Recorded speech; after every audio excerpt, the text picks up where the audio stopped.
মধ্যপ্রাচ্যের চলমান সংঘাতের মধ্যেই সামনে এসেছে যুক্তরাষ্ট্রের একটি গুরুত্বপূর্ণ গোয়েন্দা মূল্যায়ন।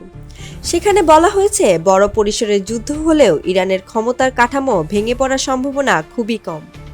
সংবাদ মাধ্যম টিআরটি ওয়ার্ল্ড এবং দ্য ওয়াশিংটন পোস্টের প্রতিবেদনে বলা হয়েছে, যুক্তরাষ্ট্রের ন্যাশনাল ইন্টেলিজেন্স কাউন্সিলের একটি গোপন প্রতিবেদনে এমন মূল্যায়ন উঠে এসেছে। এই মূল্যায়ন মার্কিন প্রেসিডেন্ট ডোনাল্ড ট্রাম্পের সাম্প্রতিক দাবিকে প্রশ্নের মুখে ফেলেছে।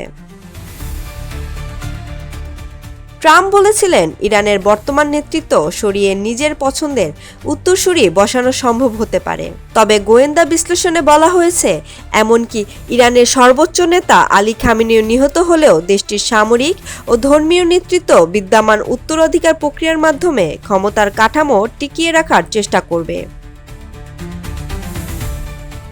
প্রতিবেদনটিতে আরও বলা হয়েছে, ইরানের বিভক্ত বিরোধী শিবির দ্রুত ক্ষমতা দখল করতে পারবে এমন সম্ভাবনাও খুবই কম।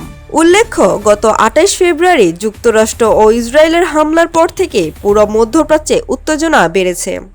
পাল্টা জবাবে ইরানও বিভিন্ন লক্ষ্যবস্তুতে হামলা চালিয়েছে, যার ফলে অঞ্চল জুড়ে পরিস্থিতি আরও জটিল হয়ে উঠেছে।